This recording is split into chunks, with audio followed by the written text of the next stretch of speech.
స్తుతి కార్యక్రమంలో అనుదినము మాతో కలిసి దేవుణ్ణి స్తుతిస్తున్న మా ప్రియ సోదరి సోదరులకందరికీ మన ప్రభువును రక్షకుడు యేసుక్రీస్తు అమూల్యమైన నామమున అందరికీ ప్రేమతో వందనాలు. ఉదయకాల మన ధ్యానాంశము పరిశుద్ధ గ్రంథమైన బైబిల్లో నుంచి చదువుట. లూకాసు వార్త 4వ అధ్యాయము 16వ వచనం చదువుకుందాం. తరువాత ఆయన తాను పెరిగిన నజరేతునకు వచ్చెను. తన వాడుక చొప్పున విశ్రాంతి దినమందు సమాజ మందిరములోనికి వెళ్ళి చదువుటకై నిలవబడి ఉండగా అని చూస్తుంటాడు. అలాగే ప్రకటన గ్రంథము 1వ అధ్యాయము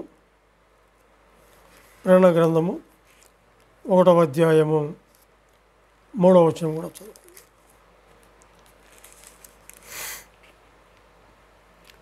సమయము సమీపించినది గనుక ఈ ప్రవచన వాక్యములు చదువువాడును వాటిని విని ఇందులో వ్రాయబడిన సంగతులను గైకొను వారు ధన్యులు అని చెప్పి చూస్తుంటున్నాం. ప్రతిదినము అనుదిన అరుణోదయ స్తుతి కార్యక్రమంలో ఇలాగ కలిసి ఆయన కృపాసనం మీదకు వచ్చి ఆయన మాటలు వినే భాగ్యాన్ని, ఆయన స్తుతించే భాగ్యాన్ని, ఆయన పూజించే భాగ్యాన్ని, మరి ఆయన వాక్యాన్ని చదివే భాగ్యాన్ని దేవుడు మనకు అనుగ్రహించాడు. అందును బట్టి మనం ఎంతగానో ఆయన్ను స్తుతించవలసిన వారముగా ఉంటున్నాం. మన ప్రభువైన యేసుక్రీస్తు ప్రభు ఆయన శ్రేష్టమైనటువంటి వాడుకలో ఇదొక వాడుకగా మనం చూస్తుంటున్నాం. ఈ మొదటి వాడుక ఏంటి అంటే చదువుట. మొదటి అలవాటు చదువుట. కొంతమంది ఈ లోకంలో ఆయా పేపర్లు చదువుతుంటారు, ఆయా మ్యాగజైన్స్ చదువుతుంటారు, ఆయా గ్రంథాలు కూడా చదువుతూ ఉంటారు. అది కాదు, కానీ అది ఈలోక జ్ఞానం. అది పరసంబంధమైన జ్ఞానము, ఆత్మీయమైనటువంటి జ్ఞానము కావాలి అంటే పరిశుద్ధ గ్రంథమైన బైబిల్ను చదవాలి. పరిశుద్ధ గ్రంథమైన బైబిల్లో ఉన్నటువంటి మాటలు అవి శ్రేష్టమైనవి, అవి విలువైనవి, అవి రెండంచులు కలిగిన ఖడ్గములమైనటువంటి మాటలు, అవి అగ్ని వంటి మాటలు, అవి సుత్తి వంటి మాటలు, అవి ఎంతో మనిషిని చక్కచేసే మాటలు, మనిషిని చక్కని మార్గంలో నడిపించే మాటలు. ఆ మాటలను చదివినప్పుడు పాపి అయినటువంటి మానవుడు ఎలాగూ ఆ యొక్క పాపపు బంధకాల నుంచి విడుదల పొందాలనో, అతనికి ఉన్నటువంటి ఆ దుష్ట గుణాల నుంచి ఎలాగైతే బయటపడాలనో ఆ యొక్క పరిశుద్ధ గ్రంథమైనటువంటి మాటలు చదివినప్పుడు, ప్రభువైన యేసుక్రీస్తు మాటలు చదివినప్పుడు అతడు చక్కచేయబడతాడు. హృదయంలో కృచ్చబడి పొడవబడి అతడు మారుమనసు పొందగలుగుతాడు.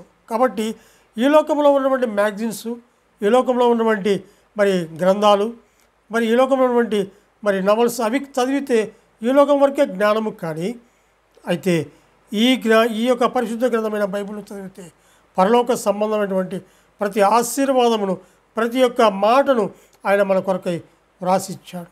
ఆయన మార్గం ఎలా నడవాలి, ఆయన సన్నిధిలో ఎలా కూర్చోవాలి, ఆయన పరిశుద్ధ గ్రంథాన్ని ఎలా చదవాలి, ఆయన సన్నిధిలో ఎలా మెలగాలి, ఆయన ఎందు భయభక్తులు ఎలా కలిగి ఉండాలి, ఆయన ఆజ్ఞలు ఎలా గైకొనాలి, ఆయన వాగ్దానాలు ఎలా గైకొనాలి, ఆయన యొక్క నిబంధనలు ఎలా గైకొనాలి, ఆయన మార్గం ఏంటి, ఆయన ఎవరు, ఆయన ఏమై ఉన్నాడు, ఆయన ఎందుకు ఈ లోకానికి వచ్చాడనే మాటలు మనము ఈ యొక్క పరిశుద్ధ గ్రంథంలో మనం చూస్తాం.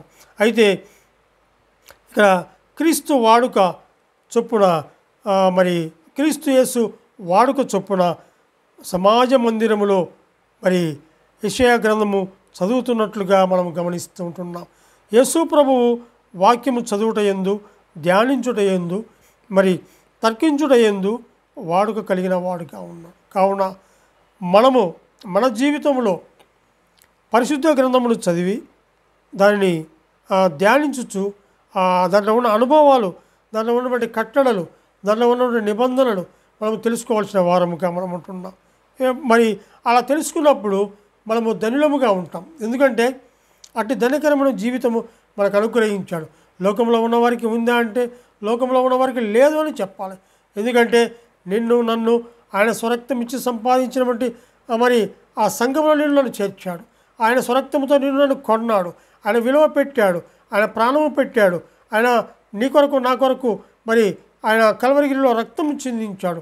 ఆ రక్త ద్వారా మన ప్రతి పాపమును కడిగి పరిశుద్ధులుగాను నిర్దోషులుగాను నిష్కలంకులుగాను ఆయన సన్నిధిలో కూర్చొని ఆయన మాటలు చదివే కృపను నీకు నాకు అనుగ్రహించాడు. కాబట్టి ఆయన మనం ఎంతగానో మనము స్తుతించవలసిన వారముగా మనం ఉంటున్నాం. ఇక్కడ గమనించినట్లయితే మరి దానియేలు గ్రంథము 5వ అధ్యాయము దానియేలు గ్రంథము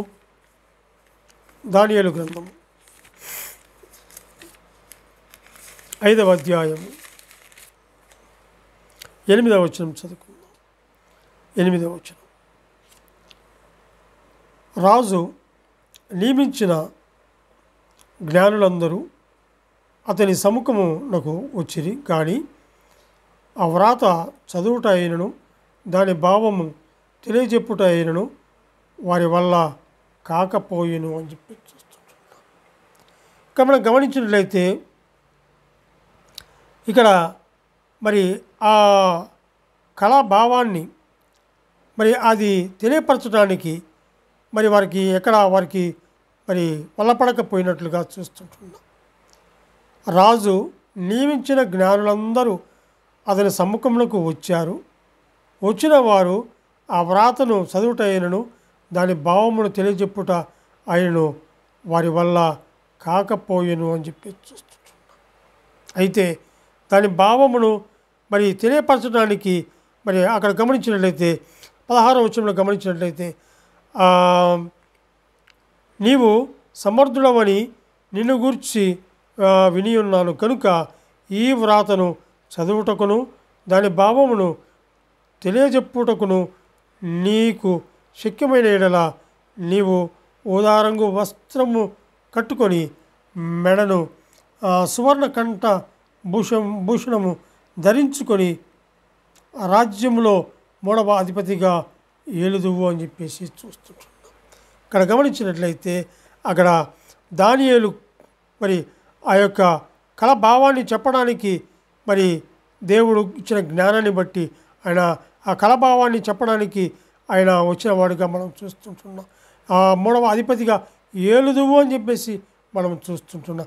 దానియేలు నమ్మకమైన వాడు, అతి శ్రేష్టమైన బుద్ధి గలవాడు, మరి ప్రఖ్యాతి కలిగిన వాడు.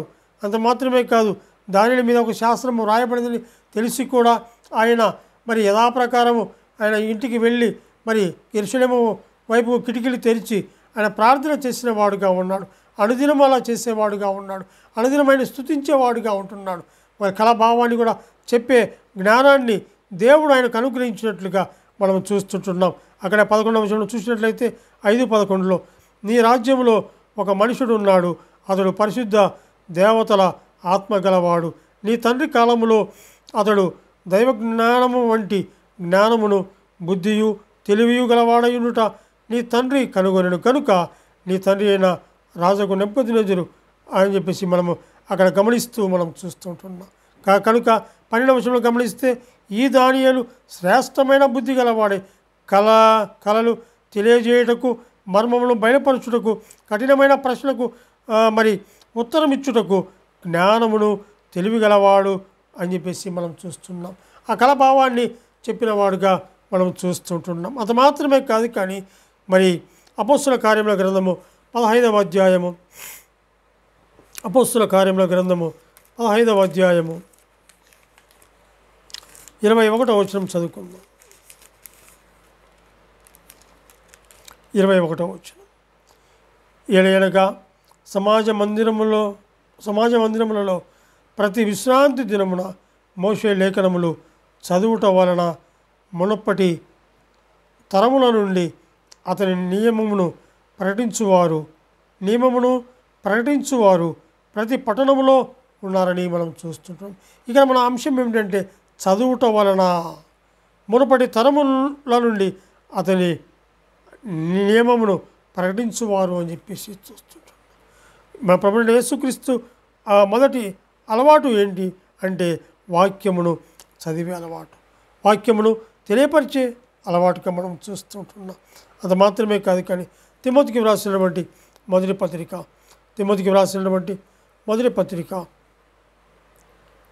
4వ అధ్యాయము 13వ వచనం చదువుకుందాం. 4వ అధ్యాయం 13వ వచనం. నేను వచ్చు వరకు చదువుట ఎందును, హెచ్చరించుట ఎందును, బోధించుట ఎందును జాగ్రత్తగా ఉండము అని చెప్పి చూస్తుంటున్నాం. ఇక్కడ యవనస్తుడైనటువంటి తిమోతి విషయంలో మనం చూస్తుంటున్నాం. మరి ఈ సంగతులు 11వ వచనం గమనించినట్లయితే, ఈ సంగతులు ఆజ్ఞాపించి బోధించుము, నీ యవనమును బట్టి ఎవడను నిన్ను తృణీకరింపనీయకము, కానీ మాటలోను ప్రవర్తలోను ప్రేమలోను విశ్వాసములోను పవిత్రతలోను విశ్వాసులకు మాదిరిగా ఉండము. నేను వచ్చు వరకు చదువుట ఎందును, హెచ్చరించుట ఎందును, బోధించుట ఎందును జాగ్రత్తగా ఉండుము అని చెప్పేసి చూస్తుంటున్నాం. మరి ఇక్కడ కూడా మనము మరి చదువుట ఎందును, మరి బోధించుట ఎందును అని మనం చూస్తున్నాం. మన ప్రభువు యేసుక్రీస్తు ప్రభువు ఆయన కూడా మొదటి అలవాటు చదువుట, వాక్యమును మరి ధ్యానం చేయుట, మరి యెషయా గ్రంథమును చదువుచున్నట్లుగా మనం అక్కడ గమనిస్తూ ఉంటున్నాం. యేసు ప్రభువు వాక్యము చదువుట ఎందును, ధ్యానించుట ఎందును, తర్కించుట ఎందును వాడుక కలిగిన వాడుగా ఉంటున్నాడు. వాడుకలలో 5వ వాడుకలో ఇదొక వాడుకగా మనం చూస్తుంటున్నాం. కాబట్టి అటువంటి వాడుకకు మనము కూడా కలిగి చదువుట ఎందును, బోధించుట ఎందును, మరి ఆ వాక్యమును చదివిన దానిని మన హృదయంలో ధ్యానించుట, మన నెమరు వేసుకుంటూ ఇతరులకు తెలియపరచవలసిన వారముగా ఉంటున్నాం. అట్టి ధనకరమైనటువంటి జీవితం మనకు అనుగ్రహించాడు. ఎందుకంటే సమయం సమీపించి ఉన్నది కనుక సమయంలో సద్వినియోగం చేసుకొని చదువుట ఎందును, బోధించుట ఎందును జ్ఞానము కలిగి పరమదేవుడైనటువంటి యేసుక్రీస్తు వైపుకు చూస్తూ ఆయనే నిజమైన దేవుడు, ఆయనే పాపలను విమోచించుటకు ఈ లోకానికి వచ్చాడని తెలియచెప్పవలసిన వారముగా మనం ఉంటున్నాం. దేవుడు తన వాక్యాన్ని దీవించునుగాక. ప్రార్థన చేసుకుందాం. మహాపరిశుద్ధుడా, ప్రేమ కలిగిన మా ప్రియ పరలోకపు తండ్రి, మీ ఘనమైన శ్రేష్టమైన ఉన్నతమైన నామమునకు స్తుతులు స్తోత్రములు చెల్లించుకుంటున్నాము. దేవా, నీవెంతైనా నమ్మదగిన దేవుడవు తండ్రి. మీ ప్రేమ, మీ కృప, మీ దయ, మీ వాత్సల్యత మా పట్ల ఉంచి మమ్మల్ని కాచి కాపాడినందుకే మీకు వందనాలు చెల్లించుకుంటున్నాం. దేవో తండ్రి ప్రభా, ఉదయకాల వేళలో అనుదిన అరుణోదయ కార్యక్రమంలో చేరి నైనా నీ మాటలు వినే భాగ్యాన్ని, నీ మాటలు చదివే భాగ్యాన్ని దేవా తండ్రి ప్రభా నైనా మీరు మాకు అనుగ్రహించినటువంటి పరిశుద్ధ గ్రంథంలో వాక్యములను మేము చదువుకుంటూ మీరు చూపిన కృపను బట్టి మీకు వందనాలు చెల్లించుకుంటూ ఈ యొక్క వాక్యాన్ని మా హృదయంలో భద్రపరచుకొని మీకు మహిమకరంగా మేము జీవించడానికి సహాయం చేయమని మేము ప్రార్థన చేస్తూ మా రక్షకుడైన యేసుక్రీస్తు అమూల్యమైన నామమున స్తుతులు స్తోత్రములు చెల్లించి ప్రార్థన చేయించున్నాము తండ్రి. ఆమెన్.